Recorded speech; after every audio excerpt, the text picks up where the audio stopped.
Olá, tudo bem, pessoal? Vamos lá numa gravação desse trabalho aqui, desse portfólio, em grupo.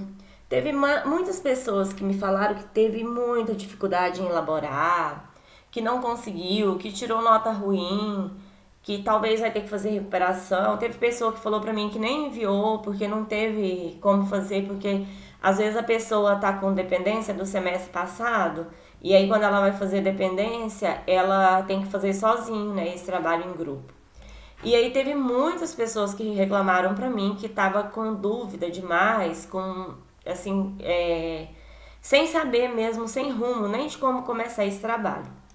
Então, quando você baixa lá o modelo da Unopar, para quem não sabe, gente, quando você abre o seu portal, você tem lá a biblioteca digital, né? Tem um negócio lá, biblioteca, um negocinho lá escrito lá no seu portal.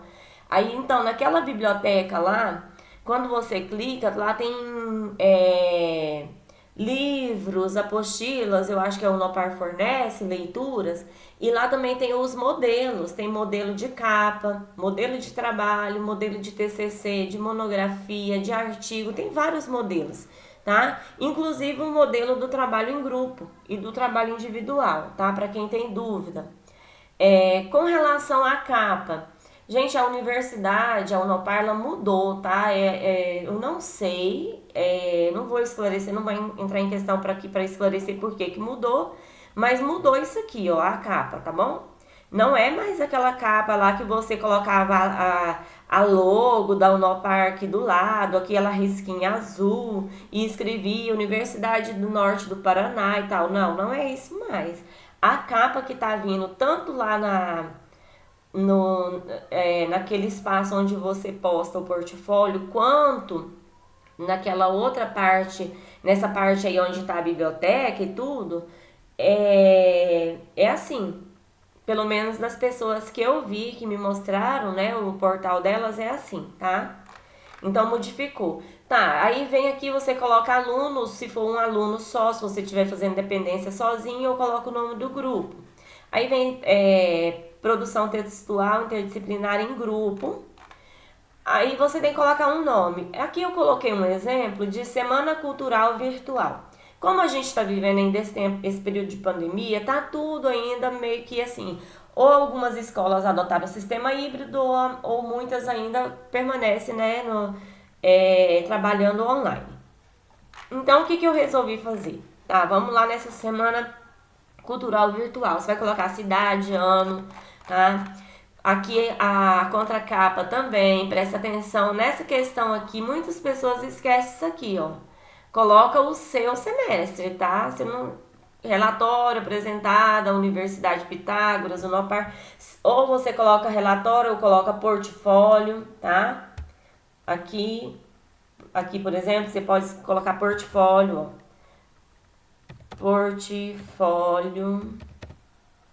Portfólio apresentado à Universidade Pitágoras Unopar como requisito parcial para o aproveitamento da disciplina de portfólio interdisciplinar. Como vai ficar aqui portfólio de novo? Então, por isso eu tinha deixado ali. Aí, tinha deixado relatório, tá? Se você for colocar portfólio aqui no início, você tem que mudar aqui, ó. Aí você vai colocar aqui da disciplina, você vai colocar relatório de estágio, não sei, entendeu? Então, você não pode deixar isso repetitivo, não, tá? Você tem que colocar, ajeitar de uma forma que vai expressar sem ficar repetindo as palavras aqui dentro. Tá bom? Aí, se você modificar, colocar portfólio ali, você coloca relatório de cá.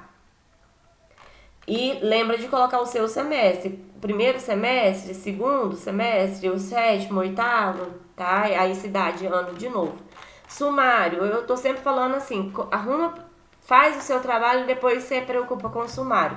Depois nós vamos voltar aqui, eu vou tentar lembrar de voltar aqui, que eu tô sempre esquecendo de mostrar como que faz. Porque quando você fizer isso aqui, ó, cronograma, recursos e atividades, se você mudar o título aqui, por exemplo, ó, nesse cronograma, ó, se eu mudar aqui, ó, colocar só atividade, ele vai ter que mudar lá. Quando eu terminar o trabalho lá e eu mandar atualizar aqui, ó, eu venho em referências e atualizo o sumário. Atualizar índice inteiro. Quando eu atualizar, ele vai mudar o nome, tá vendo? Ó, da atividade. O 3.1 ficou só da atividade, tá? Porque eu modifiquei lá. Então, vamos voltar aqui e vamos voltar lá também, tá? Vamos começar aqui. Por isso que eu falo pra vocês deixarem para arrumar o sumário depois. Porque se você alterar qualquer coisa nos títulos lá na frente, você tem que vir aqui e alterar no final para não ficar errado o título. E as páginas também, é claro. Então, você vai fazer uma introdução. A introdução, você vai falar um pouquinho, vai explicar como que foi feito esse trabalho. É uma produção que abrange as disciplinas tais, trabalhada no semestre, tá? Foi elaborado, adaptado para o plano Covid-19. Aí você vai falar que teve uma preocupação em desenvolver as competências pedagógicas e tal. Essas coisas, gente, não é difícil. A primeira vez que você faz, talvez seja difícil, mas você tem que começar a desenvolver essa fala, né? Essa escrita, tá? Porque, na verdade, é uma fala. Tenta falar com você mesmo, tenta falar com o outro, entendeu? E com você mesmo, o que você está tentando fazer nesse trabalho? Porque é falando que você vai conseguir escrever. Não é fácil ser escritor, não é fácil ser pedagogo, não é fácil ser professor de pedagogia. Porque a gente tem que pensar que toda criança gosta de ouvir história, toda criança gosta de pessoas criativas, pessoas brincalhonas, pessoas que sabem improvisar, que sabem inventar, né, um contexto, uma historinha para brincar, rir, para cantar uma musiquinha em sala de aula. Não tem como você se formar bem se você não sabe desenvolver esse contexto, esse conteúdo todo aqui. Você precisa desenvolver isso. E para isso também serve esses trabalhos. Que você desenvolva a sua fala e a sua escrita como professor. Então você vai falar, o que eu estou fazendo? Então eu estou fazendo isso aqui. Então no desenvolvimento das habilidades foi possível realizar um trabalho em grupo, promovendo a capacidade de adaptação, de comunicação, integração de espírito em equipe. Todas essas coisas você vai mencionar, entendeu? Então você vai trabalhando, vai falando, aí com o tempo você vai se acostumar. Você tem 4 anos para você se formar e você aprender a desenvolver isso. A gente não nasce sabendo com todas as coisas. É claro que tem pessoas que têm uma habilidade maior, mas isso também é treino. Ninguém nasce fenômeno jogador de futebol. Tem muitas pessoas que é treinando que aprende. É bastante treino. Ninguém nasce, vamos dizer assim, não é que ninguém nasce, mas não é todo mundo que nasce, né, um Fred Mercury da vida, cantando maravilhoso. A maioria das pessoas tem que fazer técnica vocal, aprender a cantar, aprender a impostar a voz corretamente e tal, né, sem falar na afinação e várias outras coisas. Então, ser professor também é assim. Tem pessoas que nascem com habilidade maior, nasce, é claro, mas na maioria das vezes aquilo que você vai aprender na faculdade é como se comunicar com seu aluno, tá? Você precisa aprender a falar, precisa aprender a escrever e a expressar isso aqui. E esses trabalhos virtuais são fundamentais para isso. Então você vai falar de qual é a sua proposta com esse trabalho. A proposta da faculdade foi te ensinar.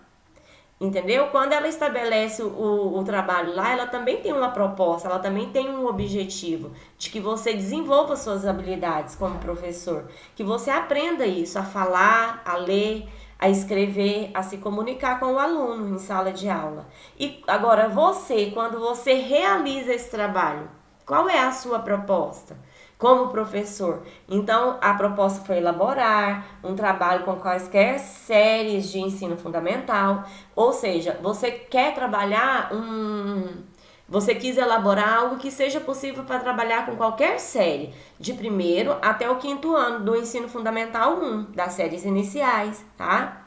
Aí você vai falar que o objetivo geral foi apresentar uma proposta de semana cultural, por meio de ensino virtual. Os objetivos específicos foram interpretar os fundamentos teóricos apresentados nos textos indicados, refletir sobre a atuação do pedagogo, na proposição de vivências de propostas interdisciplinares, identificar as especificidades do trabalho a ser desenvolvido nos anos iniciais do ensino fundamental, articulando as diferentes áreas do conhecimento.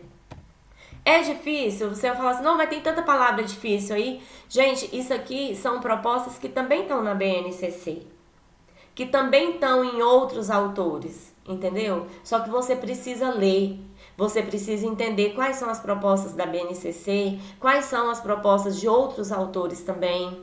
Você precisa ler os planos de aula de outros professores para você saber como escrever isso aqui. Ninguém tira tudo da cachola assim, numa cartola, né? Um coelho branco, lindo, maravilhoso e pronto. Isso não é mágica, tá? Precisa ler bastante, precisa pesquisar bastante para você fazer, tá bom? Mas não é impossível. Isso aí é certeza que não é impossível, tá? Aí a segunda parte vai falar sobre as leituras realizadas. Aí você vai falar um pouquinho sobre do ensino fundamental, sobre o ensino fundamental, como que ele é estabelecido, tá? Vai falar as disciplinas ou o processo de ensino dentro desse ensino fundamental, porque as leituras propostas lá tratam disso. Fala também da BNCC, né, daquilo que é importante ensinar para a criança, os conceitos fundantes ou fundamentais. Fala das disciplinas, como se dá a docência, né? A docência, o processo, não é só a questão do professor, mas o processo de ensino mesmo, como se dá dentro dessas séries, né? Desse ensino fundamental. Porque é diferente, você tá com, muitas das vezes, numa sala de aula, por exemplo, que tem crianças de 7 anos, que não tem a mesma maturidade de outras, de crianças de 8, 9 anos, que também tem maturidades diferentes. Quando você já pega o ensino fundamental 2, você já tem uma faixa de crianças maiores, que já tem um conhecimento maior, já tem um domínio maior. O ensino fundamental 1 é uma continuidade, né, da alfabetização infantil, quando você ensinou para a criança, muitas das vezes a criança foi desfraldada na creche, né, na escolinha, a criança aprendeu a comer, pegar as frutas, pegar os alimentos na escolinha. Aí ela aprendeu a tomar água, a ser independente, a usar o vaso sanitário, da descarga, todas essas coisas. Ela aprendeu ali. A educação infantil, ela dá isso, e depois o ensino fundamental, ela vem para a parte realmente de alfabetização, de ler e escrever. Não que a educação infantil não tenha, claro que tem, mas primeiro você ensina essa criança, né, como se diz, a ser, a ter os padrões normais de um ser humano, né, de usar as coisas, de vivenciar os espaços, de trocar brinquedo, de não morder o coleguinha, né, de não bater, de não chorar, ficar gritando, esperneando, dando a famosa birra, que muitos pais acham que é rebeldia e que tem que corrigir e tal, não entende qual é o processo de lidar realmente com tudo isso. Então, as séries iniciais, elas vão dar continuidade. E muitas das vezes você vê crianças, né, que ainda são muito, são muito precoces, e outras que ainda são muito imaturas. Você vê uma diversidade enorme. Quem é professor, quem é pedagogo sabe disso. Então toda essa parte docente, você precisa aprender a lidar, aprender a lidar com esse desnível, né, de maturidade que existe. Você vai ter que atender também a sua própria demanda, das suas dificuldades que você tem em sala de aula, porque tem professor que ele é maravilhoso, ele é carismático, mas quando ele fala assim, gente, vamos cantar uma musiquinha, que fracasso, que terror, eu não sei cantar musiquinha, não sei fazer teatrinho. Ele é um professor maravilhoso, mas essa não é uma habilidade dele, mas ele precisa superar, ele precisa aprender a fazer isso e tornar isso possível, entendeu? Mas ele sabe fazer as musiquinhas, sabe fazer tudo isso daí e tal, mas ele tem uma dificuldade com a autoridade, com a própria autoridade dele em sala de aula. Ele precisa também trabalhar isso daí. Não pode ser o professor bonzinho que se apega a tudo. Tudo tem um padrão, tem um limite, tem, como se diz, uma linha que divide aquilo que é profissional e aquilo que é pessoal. E você tem que saber lidar com isso daí. O professor não pode partir para a linha pessoal, ele tem que ser profissional, mas ele também não pode ser aquele professor extremamente frio com seus alunos, porque ele está lidando com crianças, né? Então, tudo ele tem que trazer para essa linha profissional, tá? Para ele saber lidar tanto com o desenvolvimento quanto com os limites da criança e os atrasos quando ele perceber, os atrasos de desenvolvimento. Então, o trabalho vai, por exemplo, você vai voltar muito esse trabalho aqui para essa questão das habilidades do professor saber desenvolver o lúdico, saber analisar o desenvolvimento do aluno, tá? Aí você vai falar do que cabe ao professor, né, nessa docência, o professor pedagogo ou psicopedagogo, né? Aquilo que é competente a ele realizar, abordar. Aí você vai trazer a questão do referencial curricular nacional, que é, né, da educação infantil, o que é educar, o que é competência do professor, tá? Lembrando que esse trabalho ainda, tudo isso daqui, está sendo realizado considerando a tecnologia apenas como um recurso para suprir esse momento de pandemia. A gente não está falando de uma educação à distância para crianças na prática. A gente está falando aqui simplesmente como um recurso nesse momento de pandemia. Mas a gente tem que entender que a tecnologia em si, ela trouxe várias possibilidades aí de melhorias para a educação em várias questões, mas ao mesmo tempo ela também trouxe muitos desafios para a escola pública que nem sempre tem as condições, né, necessárias para vivenciar esse acesso à tecnologia, bem como para as crianças que também não têm acessibilidade. Vamos dizer assim, porque o acesso, eu posso até falar assim, mas o acesso existe, o computador existe, a rede de internet existe, isso existe, tá, beleza. Mas e o aluno? O aluno tem isso? Ele tem o dinheiro para ter isso? Não. Muitas das vezes ele não tem. Então, a gente tem que tratar considerando todas essas questões aí. Aí você vai falar, porque nessas leituras falam de tudo isso, da BNCC, da competência do professor, fala das dificuldades de aprendizagem do aluno, fala da diferença, né, dessa questão das idades aí, do aluno que está saindo da educação infantil e indo para o ensino fundamental 1, desse processo aí que você tem, dessa transição, que muitas das vezes o aluno sofre porque ele está deixando de ir para o parquinho de brincar e ele vai ficar mais tempo dentro de sala de aula. Aí você também lida com essa questão da tecnologia, de que tudo é novidade para a criança, né, para o aluno. Aí você vai tratar dessa questão do advento da tecnologia, o que trouxe, o que melhorou, né? Como que foi, como que tá caminhando, né, esse processo aí, como que tem sido útil. Até uma das críticas que eu fiz lá no trabalho individual foi a respeito de quê? Porque a própria Unopar colocou a questão lá que pergunta sobre o acesso em sala de aula com o uso de celulares. Foi uma questão muito mal elaborada, a meu ver, porque a própria instituição, ela é tecnológica, né? Tecnológica não, ela é virtual, ela utiliza a tecnologia. Aí eles abordaram de uma forma eu achei muito negativa e colocou como se fosse possível crianças vivenciar aquela situação em sala de aula. O que não é. O celular, a gente sabe que essa questão aí, por mais que tenham muitos pais, muitas crianças que têm o acesso, a gente sabe que na educação infantil isso é diferente. Mas tem o lado bom e muito útil e muito necessário para que as crianças também comecem a se adaptar a esse novo modelo de educação, esse novo modo de vida, né? Tudo muito virtual.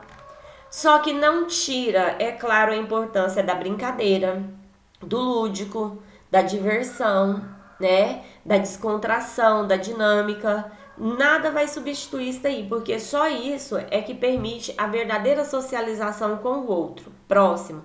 E a criança ainda está nesse processo, a criança de ensino fundamental 1 ainda está nesse processo de socialização e de saber lidar com as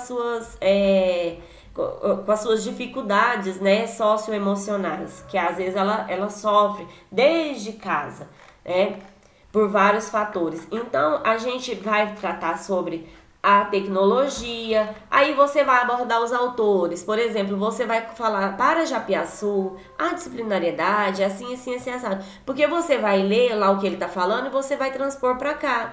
Aí você pode falar assim? Pode. Ou você pode abordar dessa forma aqui também, ou mencionar-se e tal. Um dos pioneiros nessa técnica no Brasil foi Hilton Japiaçu, que descreve a postura crítica sobre a fragmentação do conhecimento.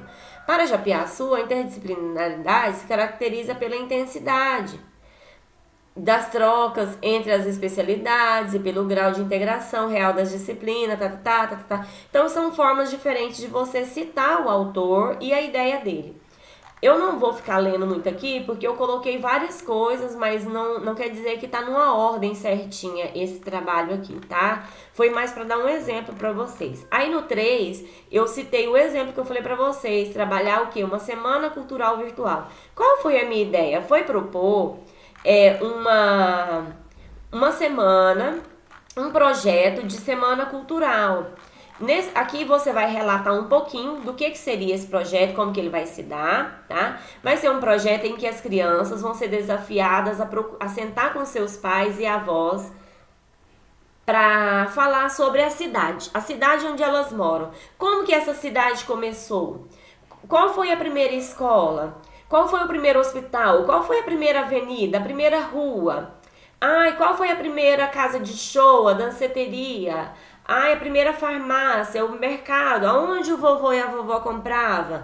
O que tinha ali naquela praça antigamente? Entendeu? Para contar as histórias. Já que a gente está vivendo um momento de pandemia, eu dei a ideia disso daí, de fazer uma semana cultural para que as pessoas se reunissem com as famílias, para não ter que sair de casa do seu convívio. É claro que elas vão contar com isso daí, com as pessoas que já estão no contexto delas ali, o contexto familiar. Outras vão poder conversar com o vovô e a vovó pelo WhatsApp,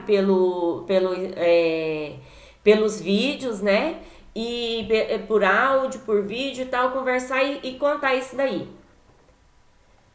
Então, todas vão poder participar de uma forma saudável, criativa e legal. Vai sentar em roda, vai conversar, vai fazer a chamada de vídeo lá com o vovô. Vovô, conta isso aqui, como que era e tal.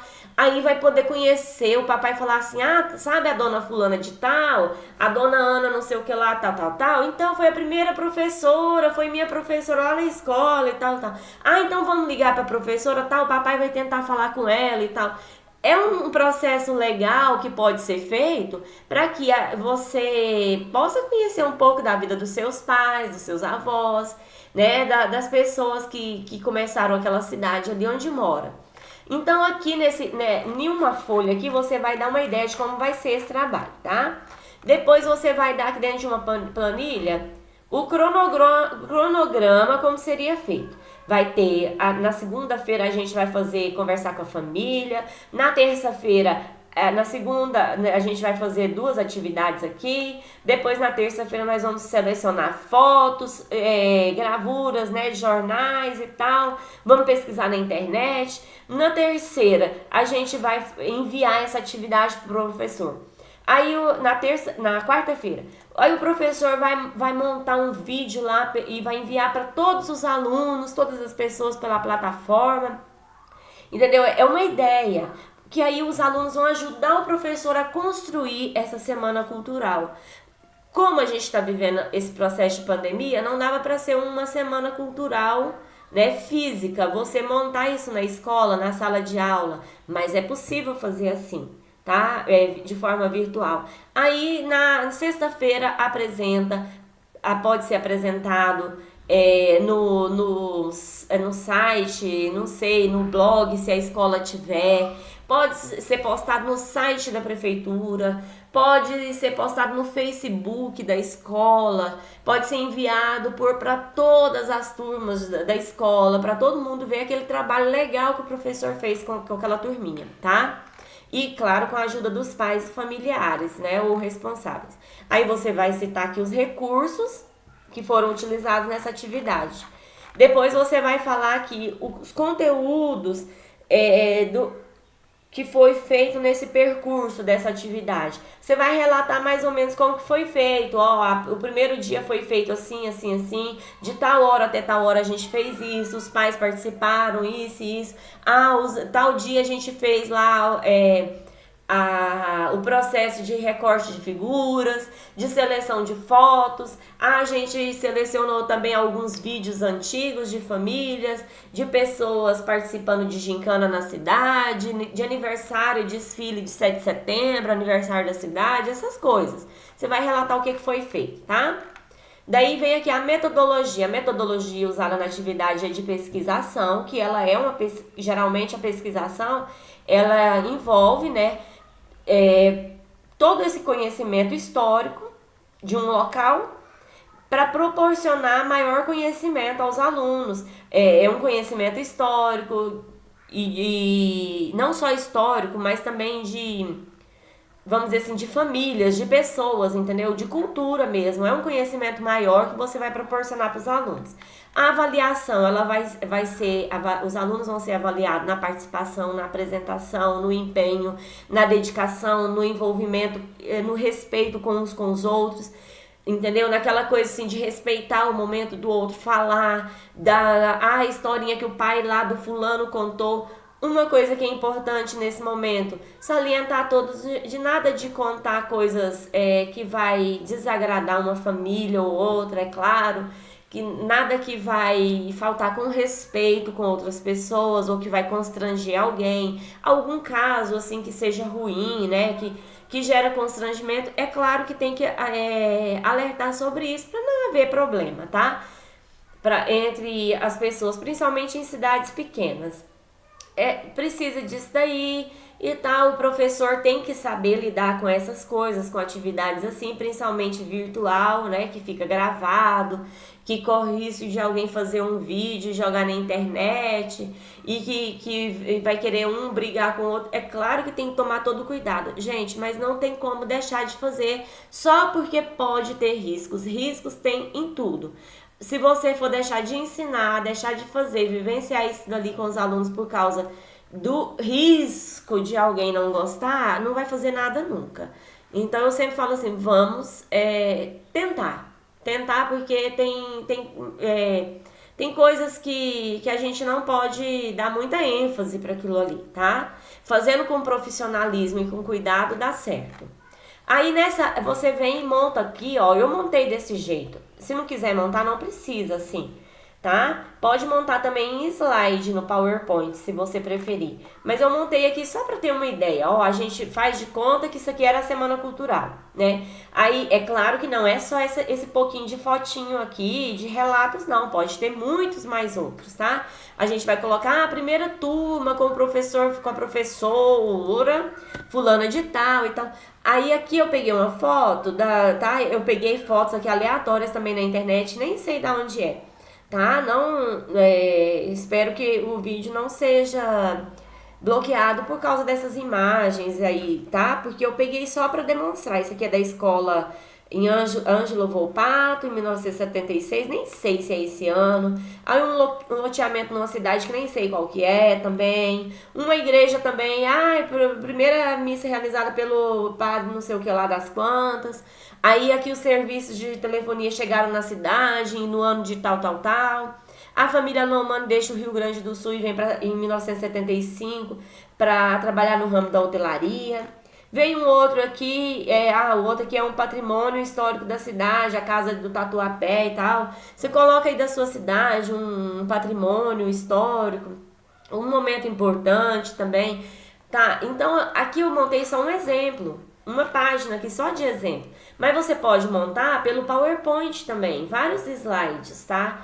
Com isso daqui. Depois que você monta o slide, Aí você vai, pega esse slide, printa, dá um print screen e cola o slide aqui dentro. Fica até mais fácil e mais bonitinho do que fazer assim, tá? Por exemplo, se você pegar e montar um slide, ó, você vem aqui e faz isso aqui, ó aqui, apresentação do slide, né? Então, vamos abrir aqui esse slide pra gente ver, ó. Eu abro aqui o slide, eu faço isso daqui, ó. Ah, tá, vou clicar aqui. Vamos dizer que eu vou colocar aqui o nome, tá? Semana Cultural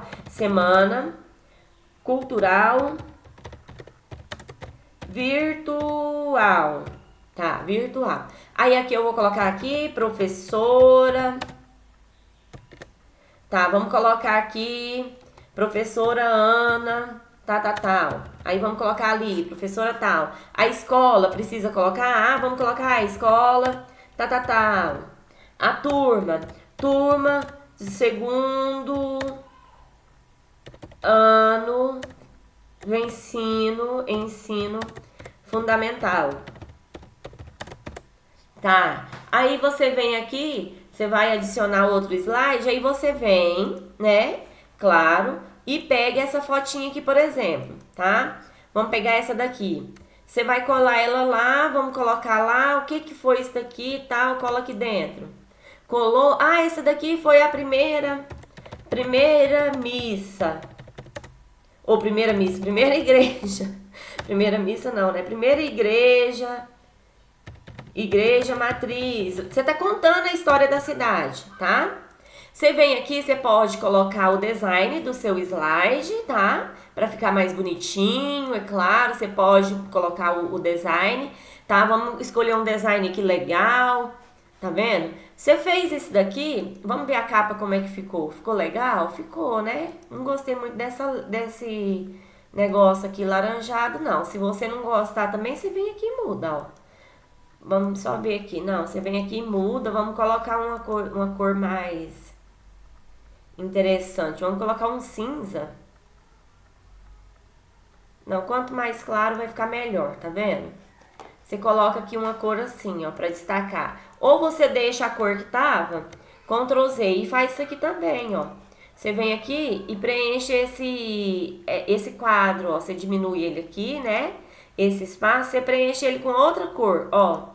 Por exemplo, você vem aqui e preenche ele com a cor assim, ó. Tá? Você vem aqui e preenche com outro negócio para dar um destaque. Só para dar um destaque ali. Ou com uma textura também. Isso aqui são coisas que eu tô dando macete aqui que muita gente tem me perguntado. Como que eu faço? O que eu faço? O que eu coloco? Vocês viram como que faz? Então, assim, depois eu vou fazer um vídeo só a respeito de slide pra ensinar como é que monta, tá? Pra ficar mais fácil. Mas eu queria só que você entendesse como é que faz isso aqui, ó. Você vê, foi lá, aperta print screen agora. Apertou? Vai lá. Se você não quiser fazer desse jeito aqui que eu fiz, tá?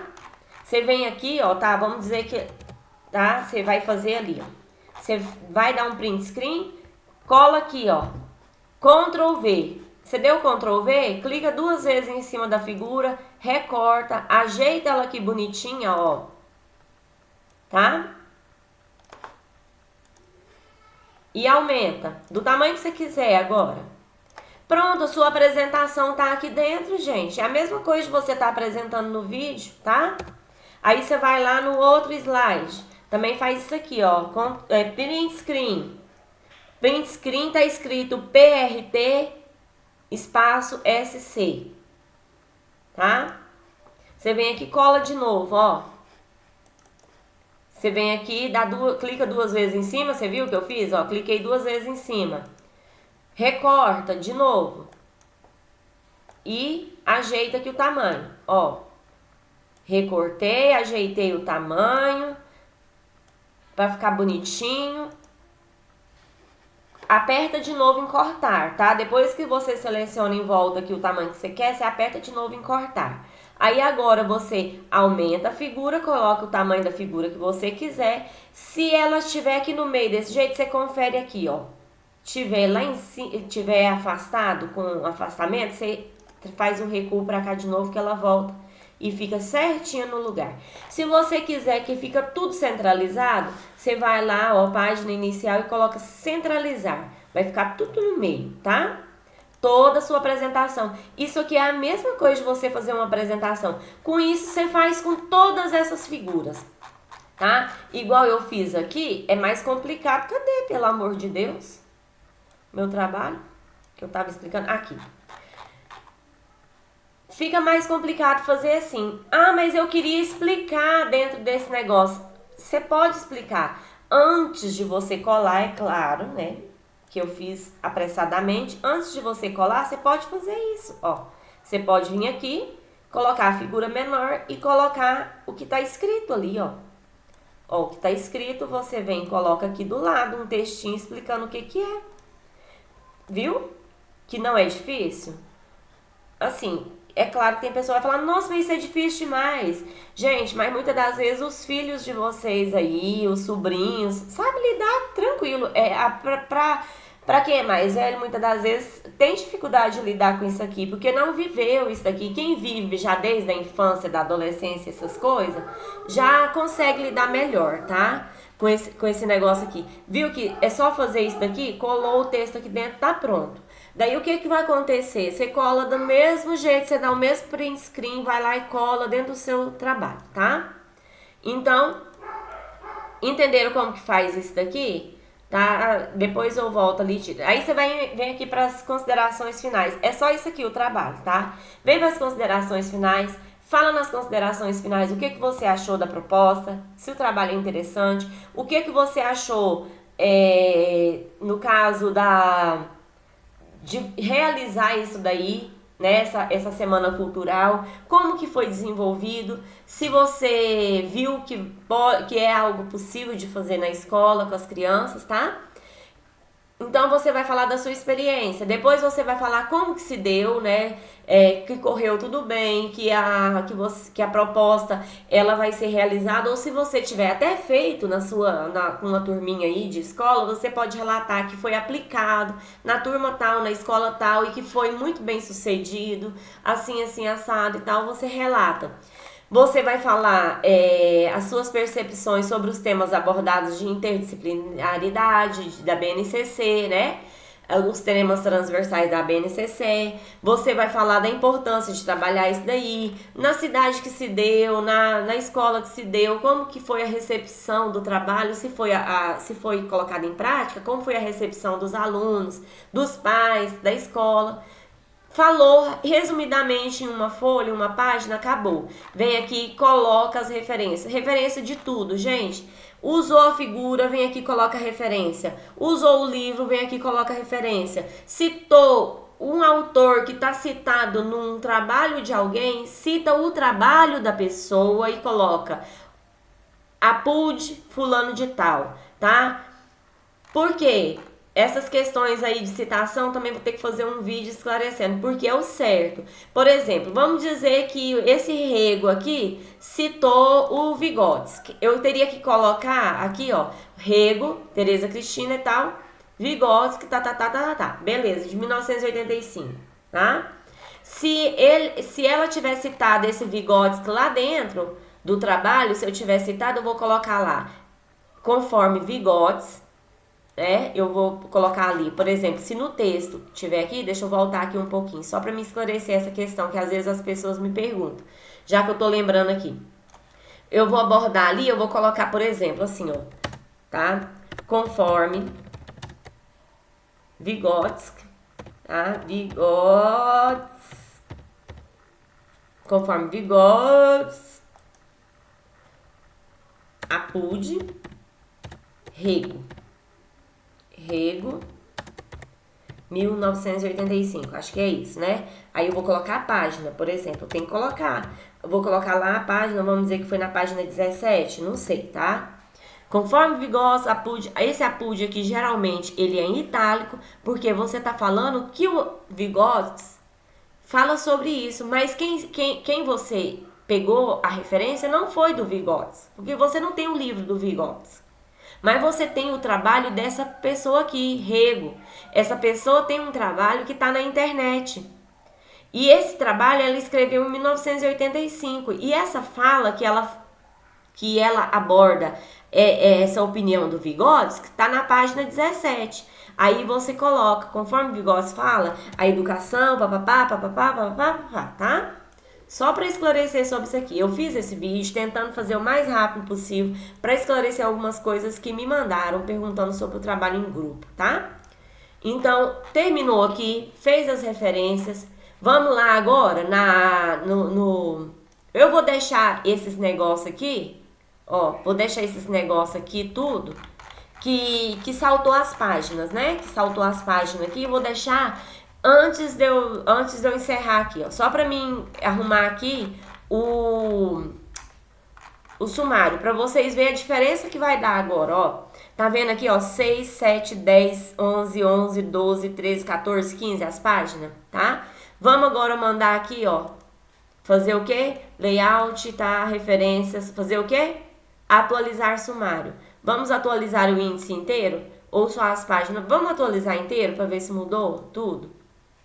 Aí, se eu atualizar inteiro, ele pode trazer alguma figura de lá.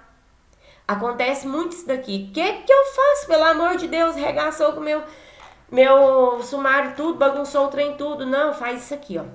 Apaga de pouquinho a pouquinho, pelo amor de Deus, não apaga tudo não, tá? Vem aqui nesses pontilhados aqui, ó. Só apaga isso aqui, que você vai conseguir arrumar, tá? Ó, com calma. Se você selecionar tudo, você corrige e apaga o sumário inteiro. Entendeu como que faz? Se acontecer de inserir alguma figura ou texto aqui no meio do sumário, é só você ir lá no finalzinho dos pontinhos, como eu fiz, e apagar. Tá? Vem aqui, ó. No último pontinho aqui, você apaga a figura, que aí ele já seleciona tudo essa seleção aqui, ó, que tem essa parte aqui todinha que tem que apagar, ele seleciona sozinho. Quando você clica uma vez, ó, aqui, ó, cliquei, e eu dei um enter não. Backspace, que é para você desfazer, tá? Então, selecionou e eu já aperto de novo e pronto, consertou. De novo, vai subir, ó, subiu, pronto, mais uma vez, tá? Então, isso aqui dá para arrumar rápido. Se eu fizer, vamos lá, vamos voltar aqui, antes de eu atualizar. Se eu quiser atualizar só as páginas, atualizar sumário, atualizar o índice inteiro ou as páginas. Vai atualizar só as páginas aí, viu que mudou? Viu que mudou a página? Por quê? Porque eu tirei essas referências, essas considerações finais, saiu do lugar. Porque eu alterei o texto, então vai alterar. Por isso que o sumário é a última coisa que você faz, tá? Então, fez isso daí, finalizou o seu trabalho, salva, pelo amor de Deus, com um título que você lembra. Tipo assim, portfólio, em grupo, 5º semestre, pronto. Tipo assim, pronto, ele tá pronto, só enviar, para você não fazer confusão. Porque você vai salvando tanta coisa que você esquece de colocar, de identificar qual que é, senão você corre risco de mandar o arquivo errado, tá? E aí a sua nota não vai vir. Vai vir, né? Insuficiente. Feito isso aqui, acabou, finalizou. Eu espero que você ainda consiga fazer alguma coisa, tá bom? Boa sorte aí, se tiver dúvida, manda pra mim de novo.